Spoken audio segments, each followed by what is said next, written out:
In this video, I'm going to show you how to identify constructive IPO bases and how to profit from them. Hello everyone, my name is Michael Amat. I'm the founder of ChartYourTrade.com, and our goal is to inspire millions of hardworking people just like you to take advantage of the stock market.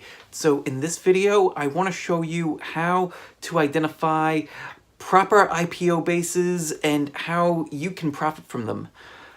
In my opinion, the most important thing that we need to do when we're looking for an IPO and an IPO base is to see if it's found some kind of a floor.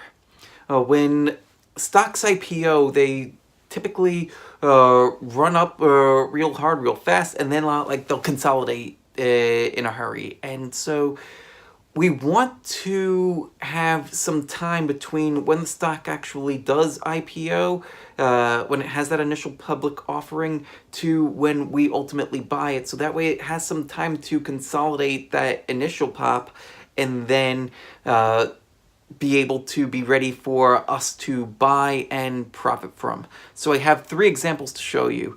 The first one is going to be in Alibaba, then we're going to take a look at Facebook, and then we're going to take a look at Snapchat.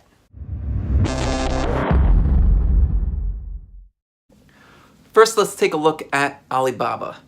Now here we're looking at a chart of both the daily and weekly chart of Alibaba, and what we have over here is it IPO'd on September 19th, 2014, and on its IPO, just look at the volume on that day and look at the price range.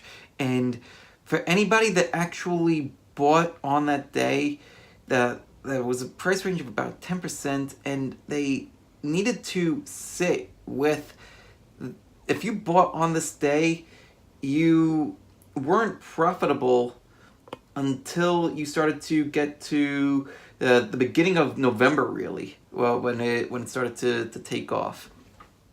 And so this is one of the reasons why I always recommend to not buy an IPO on the day that it has its initial public offering. It needs time to set up some kind of a base pattern, some kind of a floor where we can get in and participate in the move. Now, on both the weekly chart here and the daily chart, well, we can see the various layers of support, and it's a little bit clearer on the daily chart, so let's just blow that one up a little bit.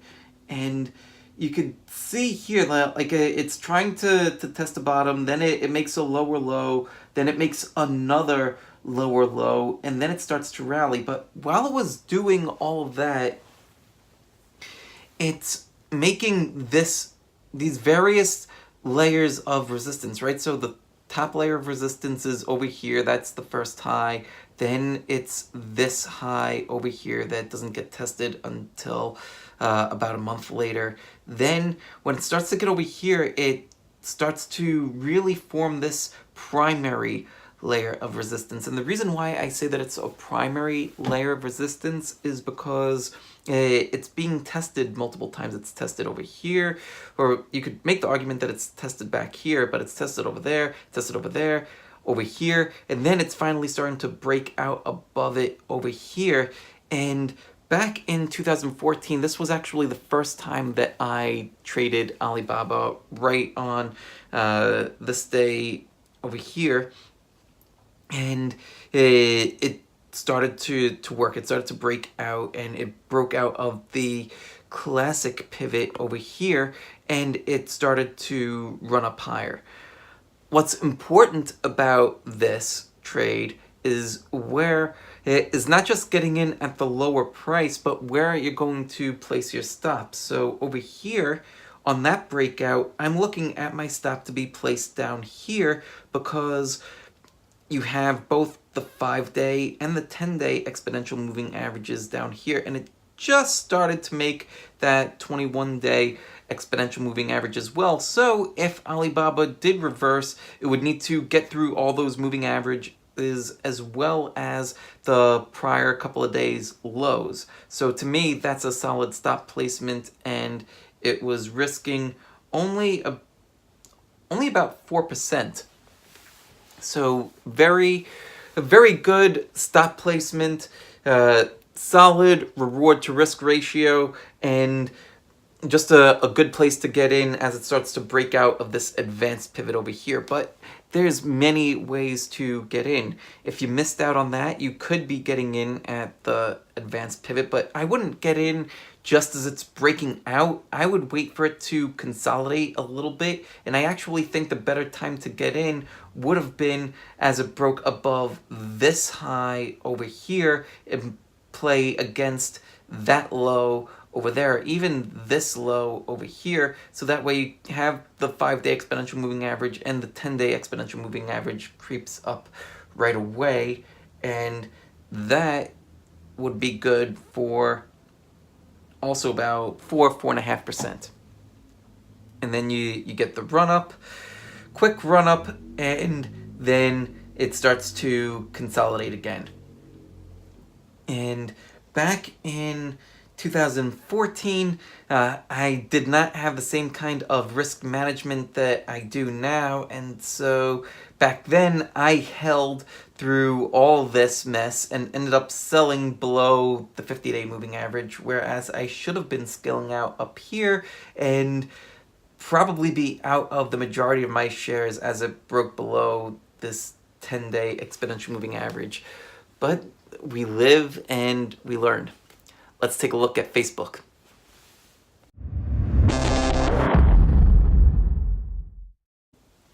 Now, Facebook is a stock that when it IPO'd, practically everybody I knew was saying that they wanted to buy this with both hands. And I'm not talking about my friends that are traders or people that have any kind of experience in the market. It was more about people that were just getting their first taste of the market. They heard about this big IPO, that Facebook is this huge company already and that it's just destined for great things, and they wanted to buy it, and they heard that there was great news coming out of Goldman Sachs that this should go and run, and they were all set and ready to buy it. Well, this right here is the reason why you don't listen to any analysts. This is why you don't buy IPOs on the day that they're announced. This is why you just listen to the market and the market alone. The market is always right. So Facebook IPOs back on May 18th of 2012. And anybody that bought it immediately on that day became a loser. Right, that you were down on this trade. And sure, if you bought it pre-IPO, like if you're one of those people, then yeah, you could go and maybe you're holding through this. But for anybody that, like you and I, if we bought on that day, then we are sitting with a loss. If we're just somebody that's going to hold this, we're sitting on a loss for well over a year, about a year and a half almost. And I don't know about you, but I'm not comfortable sitting with a losing trade for that amount of time. So whether we knew, and nobody's a fortune teller, right? So back then you get this kind of a move and it just consolidates, and you're in back here at around $45 and you see it go way down to 17, and you're just kind of sitting with it, unless if you tucked it away and forgot about it. Again, like it's a good reason why not to buy an IPO on the day that it first comes out. If you sit and wait for a base to form, then you start to see something like this, right? It's forming that little U-shaped bottom over there. Okay, let's see if it actually breaks out of anything. Does it? Well, if you bought this bottom over here, okay, it's starting to round out, but then it starts to come back in. And if you're a shorter term trader, maybe you're able to catch that move. But I see this is forming a bottom, and then it starts to form this little bit of a handle, never really gets going, and then it starts to fall back down, right? And so looking at the weekly chart, you don't really actually break out until way over here. And you have this descending trend line that forms. And to me, that's pretty clear, right? You get this move, it touches it, then it captures that, and then you really have that descending trend line. And then when it starts to break out over here, that's when it finally turns the corner, gets going, and it has that huge volume to follow. And it's leading right into earnings. Actually, let's go back and look at the daily chart and see when did that move happen. Probably was right on earnings. And yeah, there's your earnings announcement. And so, could you have gotten in right ahead of earnings? Sure, there's ways to do it. You could have bought call options to limit your risk. If you bought right in there and you bought your just regular shares, you are risking a gap down like you saw in some of the other moves. But whatever strategy you want to try to use, there's no right or wrong answer. It's just what's really going to work for us. The way that I would try to get in on this move if I were trading right ahead of earnings, and this is getting a little bit off topic, so I don't want to get too far off topic, but I would probably go and buy call options that would be out of the money right at the pivot right over here if I'm buying options to try to play a move like that. Now you get this breakout, and then the way that you could play this is on the gap up, right? So you would use the gap up move as the range, and so you would let this be your trigger to buy up here, and that would be your sell trigger right down there. But the point of all this is that you're waiting for the IPO to finally find a bottom, and it could take a very long time. It could take several weeks, like we saw in Alibaba, or it could take over a year, like we're seeing in Facebook. Let's take a look at Snapchat.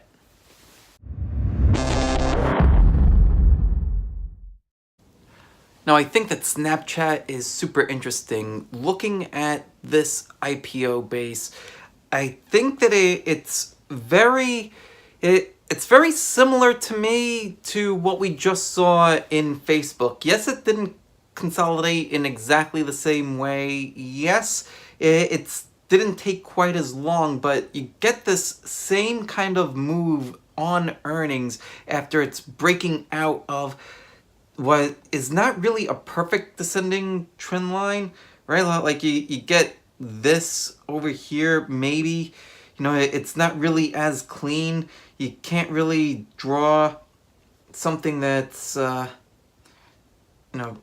you get this kind of a move. It's not really as good of a descending trend line as what Facebook gave us, but no matter what, however you draw it, it's still a very solid breakout on extremely high volume, the highest volume that it's had since its IPO day.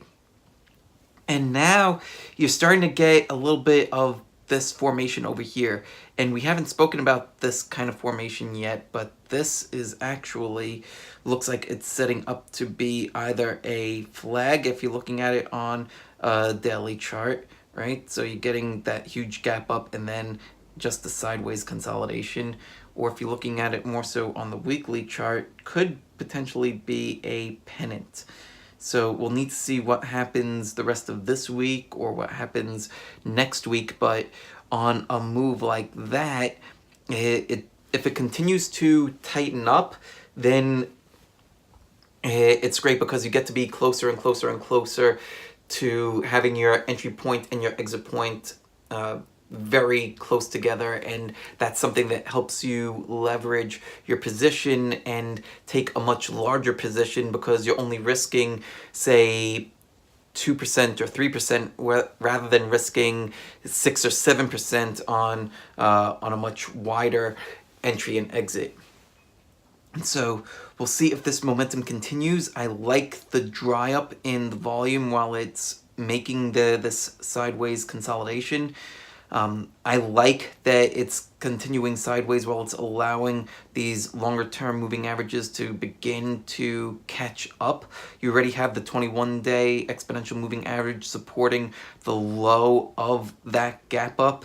And yeah, from an IPO perspective, again, anybody that bought Snapchat when it first came out, they're still not at even, and it's been a year. Right? It's been just about a year.